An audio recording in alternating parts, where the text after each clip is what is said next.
Kelompok 1 mempersembahkan.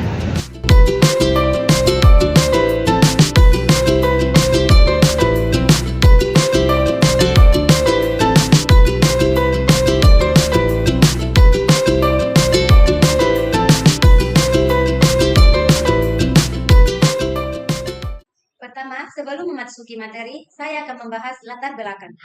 Aljabar Boolean merupakan aljabar yang berhubungan dengan variabel-variabel biner dan operasi-operasi logik. Variabel-variabel diperlihatkan dengan huruf-huruf alfabet dan 3 operasi dasar dengan AND, OR, dan NOT. Fungsi Boolean terdiri dari variabel-variabel biner yang menunjukkan fungsi suatu tanda sama dengan dan satu ekspresi aljabar yang dibentuk dengan menggunakan variabel-variabel biner. Konstanta 0 dan 1, simbol-simbol operasi logik, dan tanda kurung. Suatu fungsi Boolean bisa dinyatakan dalam tabel kebenaran.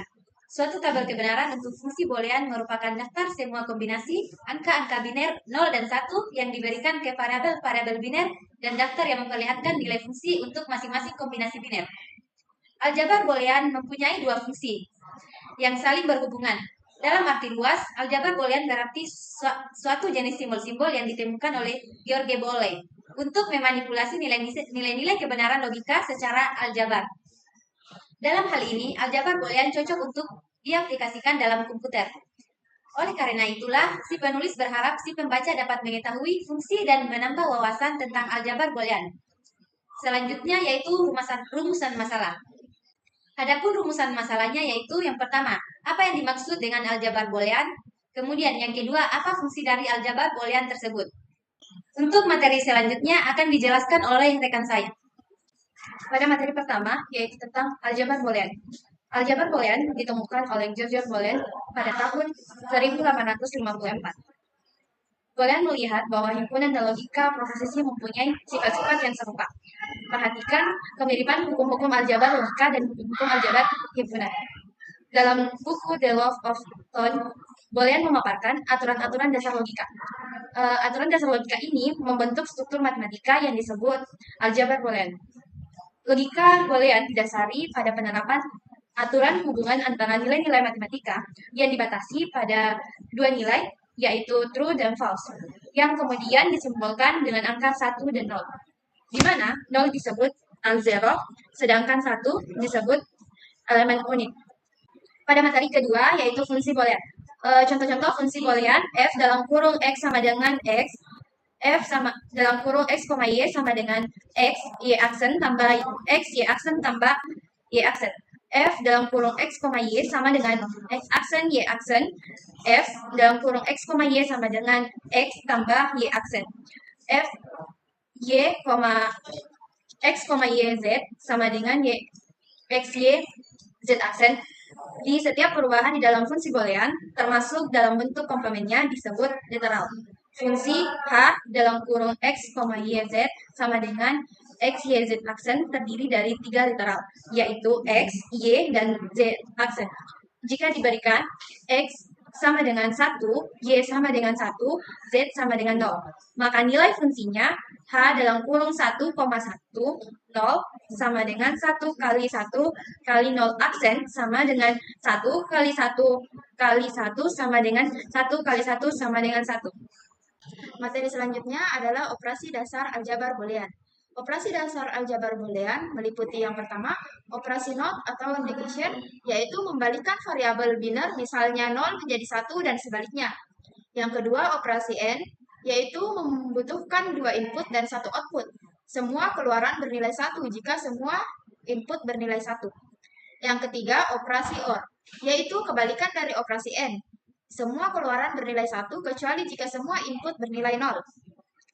Selanjutnya ada operasi NAND, yaitu gabungan dari operasi AND dan NOT, memiliki 2 atau lebih input dan 1 output. Selanjutnya ada operasi NOR, yaitu kebalikan dari operasi NAND. Dan yang terakhir ada operasi eksklusif OR, yang memiliki 2 input dari 1 output. Materi berikutnya adalah gerbang logika. Gerbang logika adalah piranti 2 keadaan, yaitu mempunyai keluaran dan keadaan.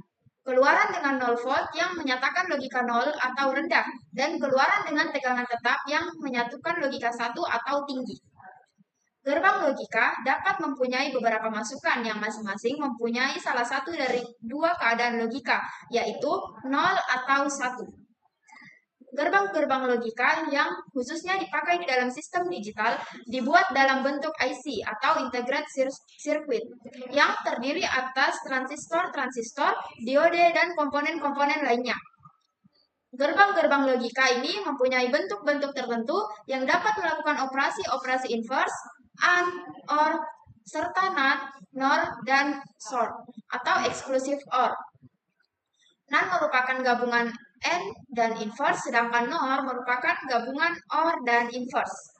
Berikut adalah gambar dari gerbang logika yang kami berikan dan juga tabel kebenarannya.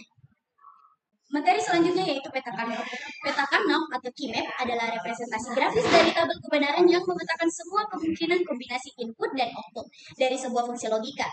Peta ini diatur dalam bentuk grid, di mana setiap sel mewakili kombinasi input yang unik, dengan menandai sel-sel sesuai dengan keluaran yang diinginkan. Desainer dapat dengan mudah melihat kelompok-kelompok dari nilai-nilai yang dapat digabungkan untuk menyederhanakan fungsi logika.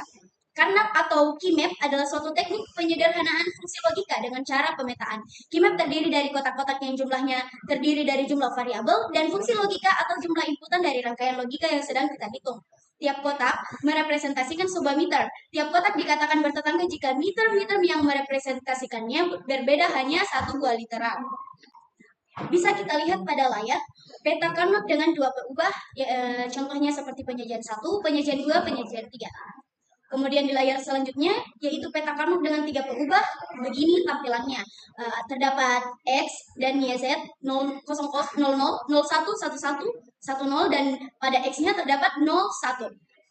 Kemudian untuk tampilan selanjutnya yaitu peta Carnot dengan 4 perubah. Pada WX-nya terdapat 00, 01, 11, 10. Kemudian di YZ juga terdapat 00, 01, 11 dan 10.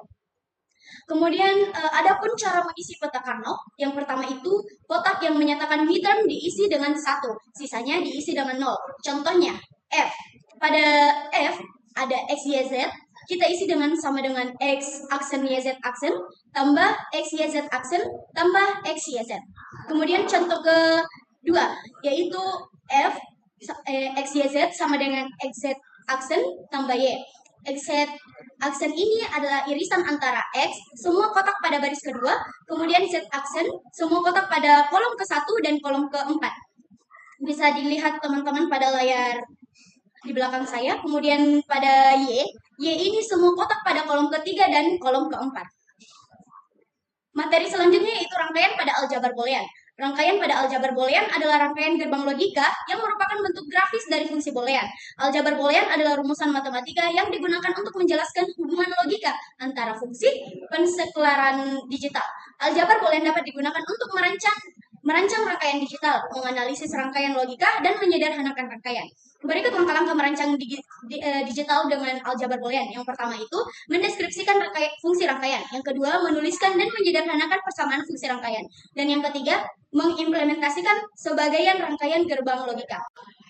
Selanjutnya adalah kesimpulan. Aljabar boolean adalah struktur aljabar yang mencakup operasi logika AND, OR, NOR, dan NAND, serta teori himpunan untuk operasi union, interaksi, dan komplement. Aljabar boolean memiliki peran penting dalam evaluasi digital untuk mewakili bentuk-bentuk logis. Berikut beberapa hal yang perlu diketahui tentang aljabar boolean. Yang pertama, aljabar boolean ditemukan oleh Georgi Boole, seorang ahli matematika dan logika asal Inggris pada tahun 1854. Yang kedua, aljabar boolean menggunakan simbol-simbol aljabar dan logika melalui formula yang beroperasi pada 0 dan 1. Yang ketiga, setiap pengubah di dalam fungsi boolean termasuk dalam bentuk komplementnya disebut literal. Kemudian yang keempat, fungsi boolean atau dikenal juga dengan istilah fungsi biner. Yang terakhir, ekspresi boolean adalah ekspresi yang mengevaluasi ke nilai jenis data boolean, yaitu true atau false. Mungkin itu dari kelompok kami. Sekian, terima kasih. Assalamualaikum warahmatullahi wabarakatuh.